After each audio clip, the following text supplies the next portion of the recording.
मोनी चिड़िया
गई, आज तो नहीं आई। हाँ हाँ बच्चों, घबराहट तो मुझे भी हो रही है। मैं जाकर देख के आता हूँ, तुम लोग डरो मत। और मगनू मोनी को ढूंढने निकल पड़ता है और थोड़ी ही दूर जाके देखता है कि मोनी तो मरी पड़ी थी और कहता है, अरे अरे मोनी, ये क्या हो गया हमारे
एक पेड़ पर एक चिड़िया रहती थी।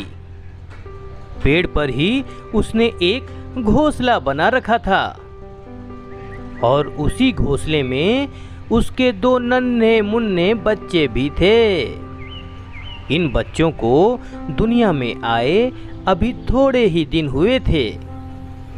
पहली बार बच्चे होने की वजह से चिड़िया अपने बच्चों से बहुत प्यार करती थी।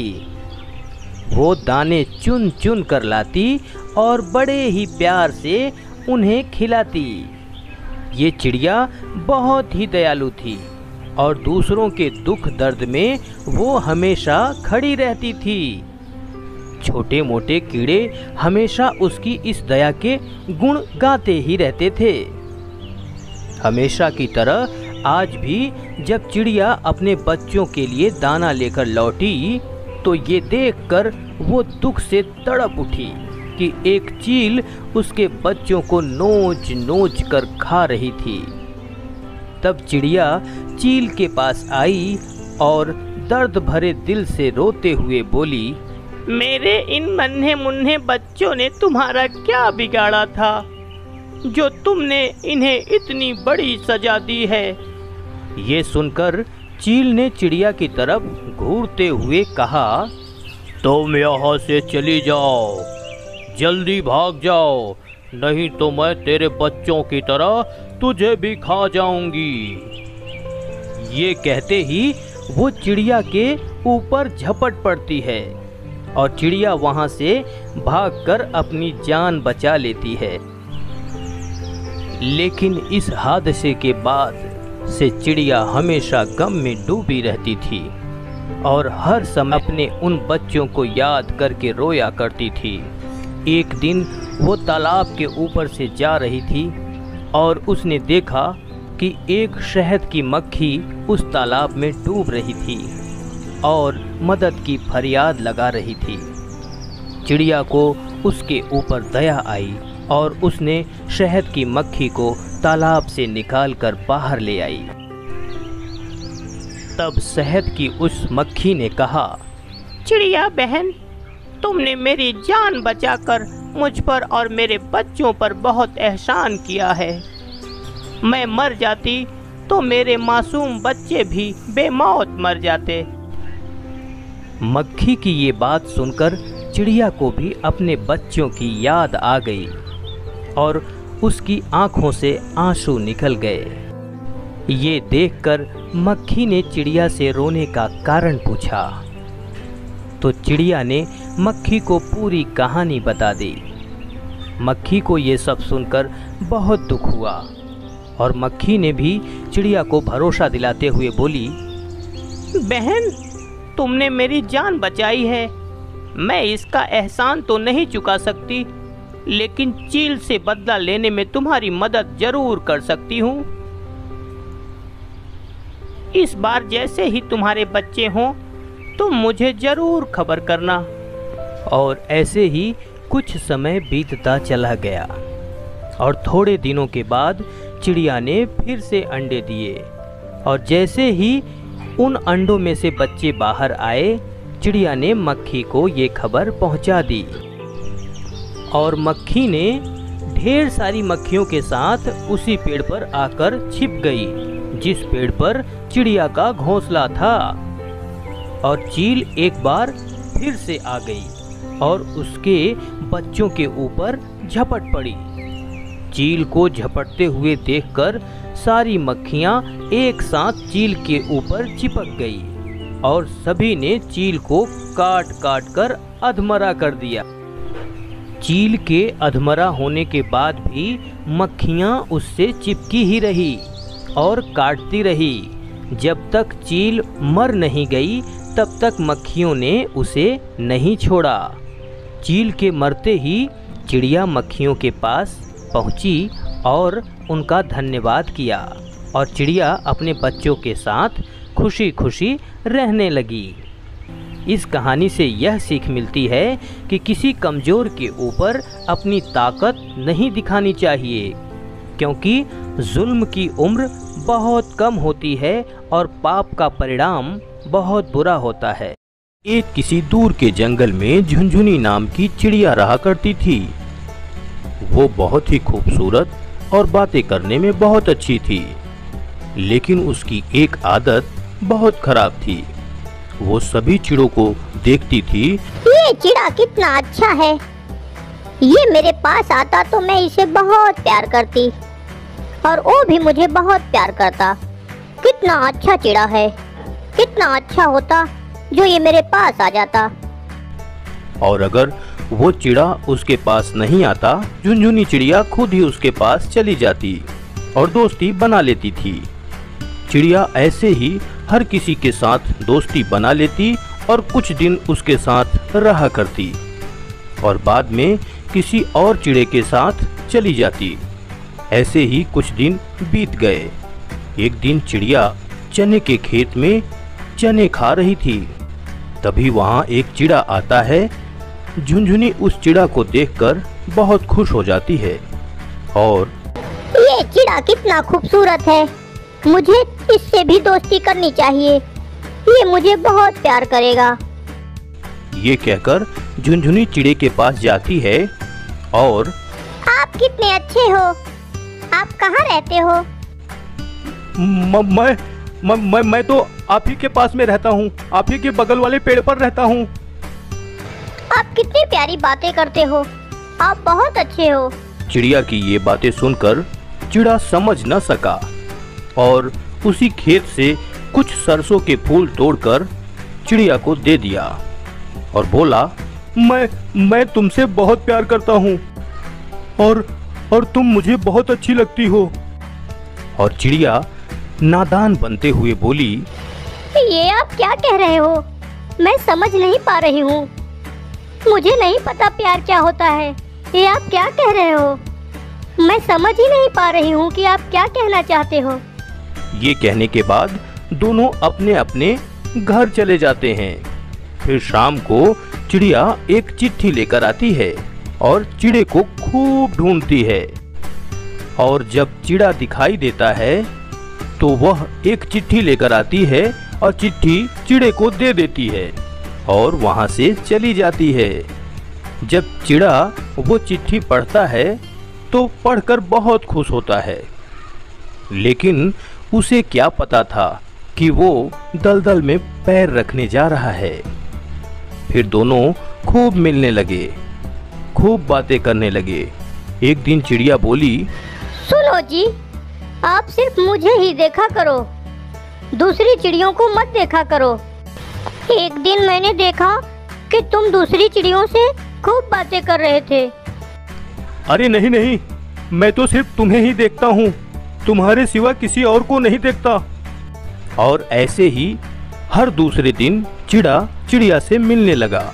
एक दिन चिड़े ने देखा कि चिड़िया किसी और चिड़े से बातें हंस हंस के कर रही थी।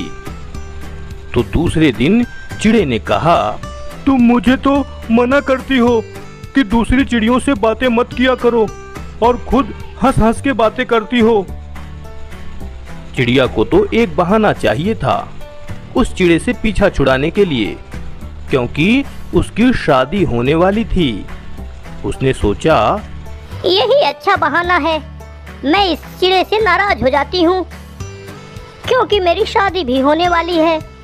मैं इससे बातें करती रही तो मेरे लिए अच्छा नहीं होगा। चिड़िया बहुत शातिर थी और चिड़ा बेचारा बहुत ही नादान था। उस दिन से उस बेवफा चिड़िया ने कभी भी चिड़े से बात नहीं की। चिड़े की क्या गलती थी? चिड़े ने चिड़िया से सिर्फ इतनी सी बात कही थी कि तुम भी दूसरे चिड़े को मत देखा करो। इतनी सी बात को लेकर चिड़िया चिड़े से नाराज हो गई और उम्र भर न बात करने की ठान ली।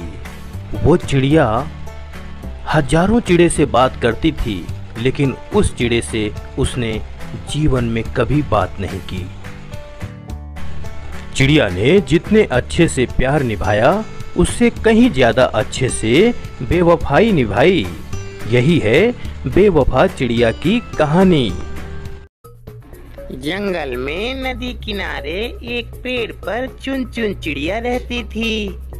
उसने एक प्यारा सा अंडा दिया था, लेकिन एक दिन आंधी और तूफान की वजह से उसका अंडा नदी में गिर जाता है। चुनचुन बहुत परेशान हो जाती है।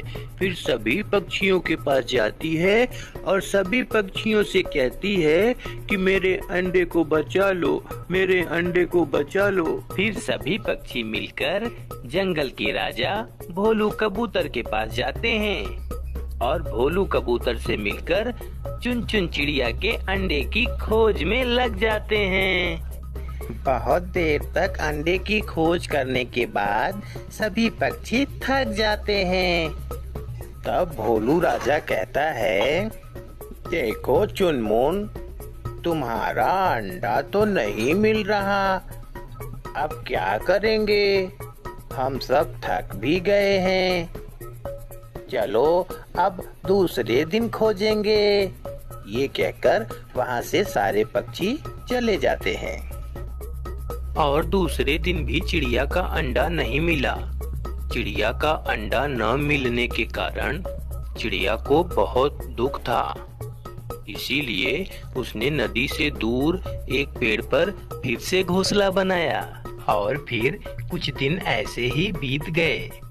कुछ दिनों के बाद मोनी चिड़िया एक दिन नदी के किनारे अपने खाने की तलाश में बैठी थी। तभी उसने देखा एक छोटी सी नन्ही सी चिड़िया झाड़ियों के बीच में बैठी है। तब उसने देखा कि इस चिड़िया का कोई नहीं है। तब मोनी चिड़िया उस चिड़िया को अपने घर पे ले आती है और अपने बच्चों के साथ उसका भी पालन पोषण करती है। फिर एक दिन चुनमुन चिड़िया मोनी चिड़िया के घोंसले के इधर से कहीं जा रही थी। तब उसने देखा मोनी चिड़िया के घोंसले में उसका भी बच्चा बैठा था। तब वो मोनी चिड़िया के पास जाती है और कहती है, मोनी मोनी, ये तो मेरा बच्चा है, तुमने कहाँ से पाया इसको? जरूर नदी के किनारे पाया होगा, क्योंकि मेरा अंडा नदी में गिर गया था। हाँ चुनमुन, तुम सही कह रही हो, मैंने इसे नदी के किनारे ही पाया था। फिर मैं इसको अपने बच्चों के पास लेकर आई थी। अब मेरे बच्चे भी इसके साथ खूब खेलते हैं। अब मैं तुम्हें इसे नहीं दूंगी। ये सुनकर चुनमुन चिड़िया वहाँ से चली जाती है। जो कि पक्षियों का राजा भोलू कबूतर है, उसके पास जाती है और वहाँ जाकर कहती है कि मेरा बच्चा मिल गया है, लेकिन वो मोनी चिड़िया के कब्जे में है, उसे छुड़ाना होगा।